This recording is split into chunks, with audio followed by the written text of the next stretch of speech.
Assalamualaikum warahmatullahi wabarakatuh. Salam literasi, semangat belajar, dan tetap bahagia. Jumpa lagi bersama Pak Guru. Kali ini kita akan membahas materi tentang jenis-jenis energi berdasarkan ketersediaannya. Dibagi menjadi dua. Yang pertama adalah energi tak terbarukan dan yang kedua adalah energi terbarukan. Nah, energi tak terbarukan jenisnya itu ada tiga. Yang pertama adalah batu bara, kemudian yang kedua minyak bumi, dan yang ketiga adalah gas alam. Ya, jadi ketiga sumber energi tersebut itu hingga saat ini masih dimanfaatkan oleh manusia sebagai sumber energi. Ya, ketersediaannya terbatas. Jadi untuk batu bara sendiri di Indonesia itu cadangannya mencapai 31 miliar ton, itu tersebar di Pulau Kalimantan, Sumatera, serta sebagian kecil tersebar di Pulau Sulawesi, Papua, dan Jawa. Nah, untuk minyak bumi sendiri, cadangan minyak dunia itu diyakini hanya mampu bertahan sampai 300 tahun lagi. Ya. Sementara Indonesia sendiri memiliki cadangan minyak 0,3% dari cadangan dunia, atau hanya tinggal sekitar 3,6 miliar barel ya, dan diperkirakan akan habis dalam waktu beberapa belas tahun.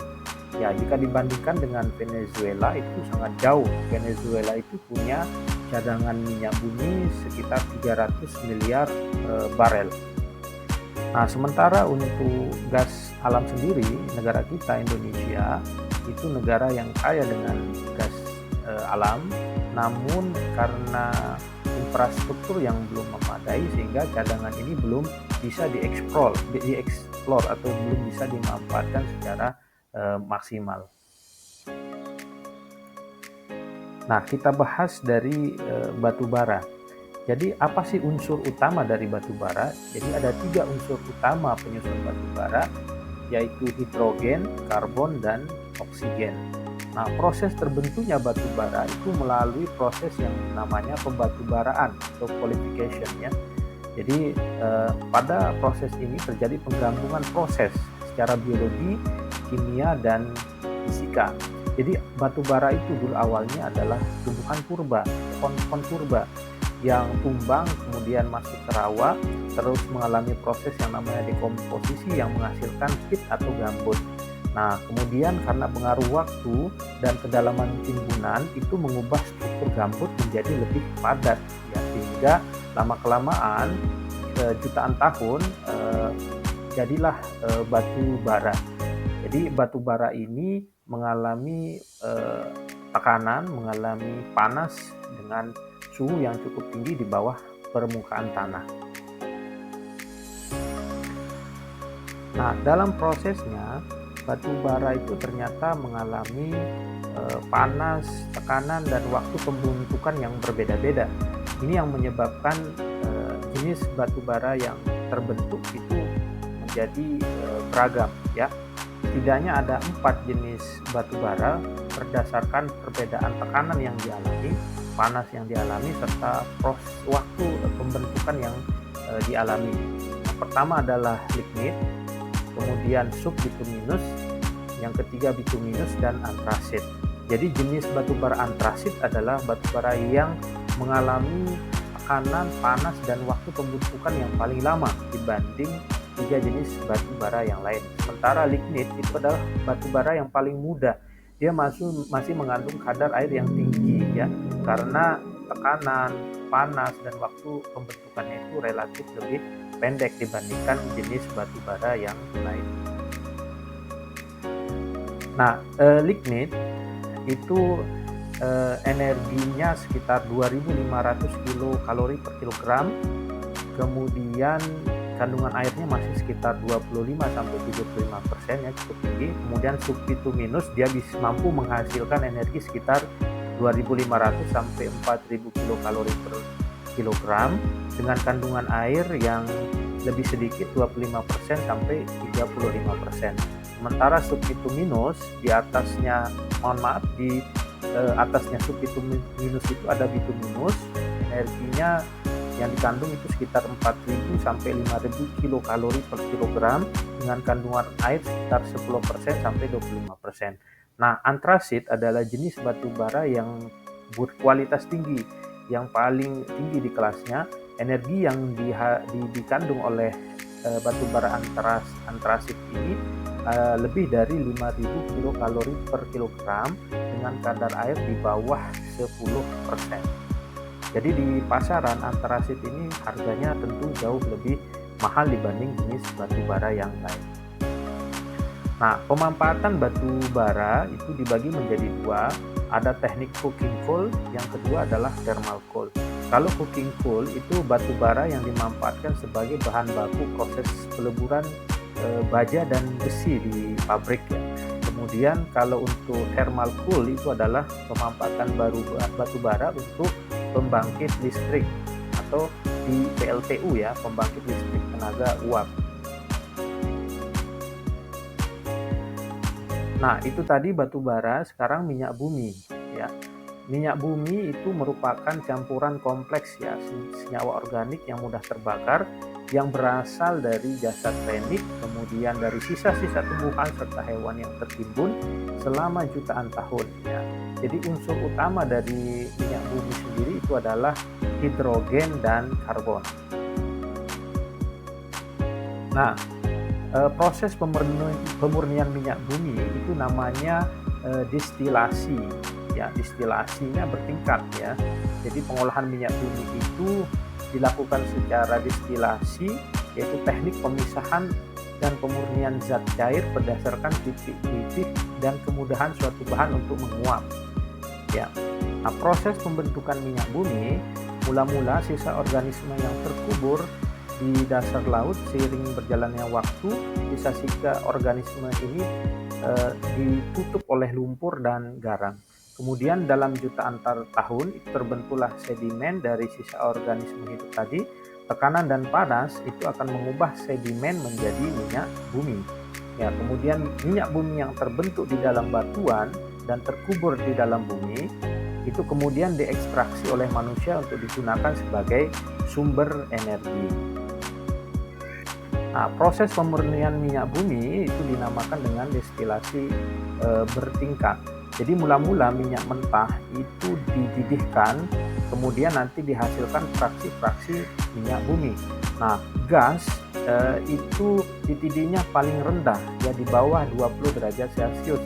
Nah, jumlah karbonnya itu C1 sampai dengan C4.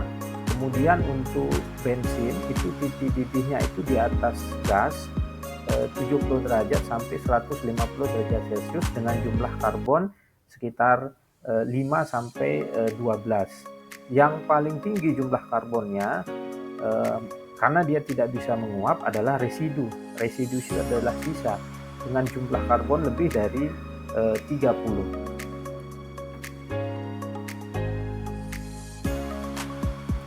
Nah, berikutnya adalah gas alam ya.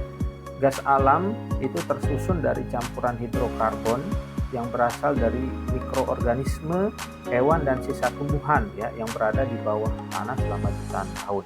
Nah, kelebihan dari gas ini dibanding dengan minyak bumi dan batu bara, dia memiliki tingkat polusi yang rendah ya, karena intensitas karbonnya itu rendah ya dibanding bensin tadi yang lumayan nilai karbonnya itu C5 sampai 12, solar bahkan 16 sampai 18. Jadi semakin tinggi karbonnya, maka polusi yang dihasilkan itu semakin besar. Kemudian dari sisi cadangan ya, jadi gas alam ini adalah cadangan yang terbesar ya setelah batu bara dan minyak bumi. Apalagi negara kita Indonesia itu memiliki cadangan gas alam yang cukup besar, namun belum dimanfaatkan secara optimal karena kurangnya infrastruktur. Kemudian komponen penyusun gas alam yang utama terdiri dari metana atau CH4, kemudian etana atau C2H6, propana C3H8, butana C4H10 dan komponen lain ya seperti H2O, CO2, kemudian kemudian H2S. Nah, inilah produk gas alam. Ada liquid petroleum gas atau disebut dengan LPG, yang di rumah kita itu ada tong gas warna hijau ya, atau gas melon itu. Kemudian ada LNG atau liquid natural gas dan compressed natural gas. Jadi ini ada 3 produk dari gas alam. Masing-masing punya spesifikasi tersendiri. Ya, berikutnya kita bahas tentang energi terbarukan, yaitu energi yang jumlahnya melimpah di alam ini. Ya, contoh-contohnya misalnya matahari, kemudian aliran air, kemudian angin, dan panas bumi. Nah, jadi ada juga bentuk energi terbarukan dari makhluk hidup, namanya bioenergi. Nah, kita bahas yang pertama, matahari. Matahari ini merupakan sumber energi terbesar dalam kehidupan kita sebagai makhluk hidup ya di dunia ini.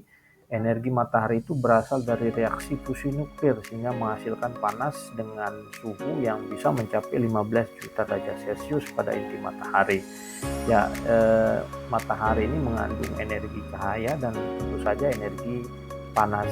Nah, pemanfaatan energi yang berasal dari matahari disebut dengan solar energy.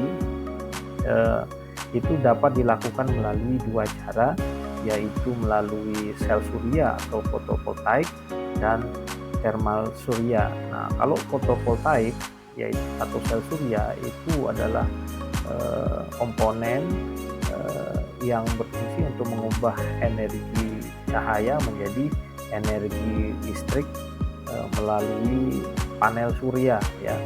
Nah, kemudian kalau thermal surya ini pemanfaatannya untuk misalnya mandi air panas dengan cara meletakkan alat ini di atas genteng supaya dia bisa menyerap panas dari sinar matahari. Berikutnya adalah energi dari aliran angin ya. Jadi angin itu terbentuk karena terjadinya perbedaan tekanan akibat dari perbedaan suhu ya.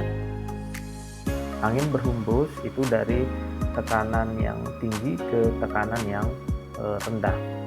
Nah, dalam konversi energi menjadi energi listrik itu aliran angin mengandung energi kinetik ya. Nah, energi kinetik ini dimanfaatkan sebagai penggerak baling-baling rotor yang telah dihubungkan dengan generator ya. Selanjutnya rotor yang bergerak itu menyebabkan generator juga bergerak sehingga menghasilkan energi listrik. Nah, besarnya energi listrik yang dihasilkan tentu saja dipengaruhi oleh kecepatan angin, kemudian diameter rotor dan jenis generator yang digunakan. Nah, di Indonesia sendiri pembangkit listrik tenaga angin ini disebut dengan PLTB. PLTB itu adalah singkatan dari pembangkit listrik tenaga bayu. Nah, di Indonesia itu ada di Sidrap ya dan Jeneponto, Sulawesi Selatan. Kapasitasnya sekitar 72 sampai 75 MW dari target 100 MW. Nah, berikutnya adalah hydropower atau tenaga air ya. Air ini merupakan salah satu sumber daya alam yang jumlahnya tidak terbatas, makanya disebut dengan energi terbarukan. Nah, siklus hidrologi itu adalah proses yang berlangsung secara terus-menerus ya. Air ini dapat digunakan sebagai energi alternatif ya, sebagai pengganti bahan bakar fosil. Nah, komponen utama dari PLTA itu antara lain harus dibuatkan dam untuk mengumpulkan air supaya memiliki cukup energi potensial, kemudian turbin dan generator. Nah, jadi turbin itu merupakan komponen yang berfungsi untuk mengubah energi potensial menjadi energi gerak atau energi kinetik. Sementara generator itu mengubah energi gerak menjadi energi listrik. Nah, pada tahun 2005, kurang lebih 10 tahun yang lalu, energi air itu menghasilkan 16,6% total listrik dunia atau sekitar 70% dari seluruh energi terbarukan ya. Nah, berdasarkan daya listrik yang dihasilkan, LTA itu dibagi menjadi 4. Ada namanya picohydro, itu menghasilkan daya listrik sebesar 5 kW. Ada mikrohidro ya di atas 5 kW atau lebih kecil dari 50 kW. Kemudian mini hidro menghasilkan listrik di atas 1000 kW tetap kurang dari 1 MW. Dan yang paling besar itu large hydro ya. Jadi bendungan atau dam yang menghasilkan daya listrik lebih dari 100 MW. Berikutnya geothermal atau energi panas bumi. Ya, geothermal atau energi panas bumi itu merupakan sumber energi yang terdiri atas air dan secara terus-menerus mengalami siklus hidrologi serta termal yang secara kontinu dihasilkan dari bagian dalam bumi. Nah, 40% cadangan energi panas bumi dunia itu terletak di bawah tanah Indonesia. Kenapa? Karena Indonesia itu berada di lingkaran api atau yang disebut dengan ring of fire ya, yaitu daerah yang sering terjadi gempa bumi dan letusan gunung berapi. Nah, menurut ESDM, potensi geothermal Indonesia itu sekitar 23,9 gigawatt. Namun yang digunakan itu baru 8,9% saat ini. Nah, inilah prinsip kerja dari geothermal. Jadi air panas yang ada di bawah perut bumi itu disedot naik ke atas, kemudian ditampung, lalu diambil uap airnya dialirkan menuju ke turbin. Nah, uap air yang memiliki energi kinetik itu menggerakkan turbin. Dengan bergeraknya turbin, maka generator juga ikut bergerak dan mengubah energinya dari energi kinetik menjadi energi listrik. Sementara uap air yang sudah melewati turbin itu akan ditampung lalu didinginkan ya, didinginkan dengan dicampur air dingin, kemudian didinginkan kembali di menara pendingin. Nah, air yang sudah mendingin sebagiannya digunakan untuk mendinginkan air yang keluar dari turbin, sebagiannya lagi itu diinjeksi atau dimasukkan kembali ke dalam perut bumi melalui yang namanya sumur injeksi. Nah, inilah prinsip kerja dari geothermal itu. Demikian penjelasan tentang energi tak terbarukan dan energi terbarukan. Sampai ketemu di video yang akan datang. Assalamualaikum warahmatullahi wabarakatuh.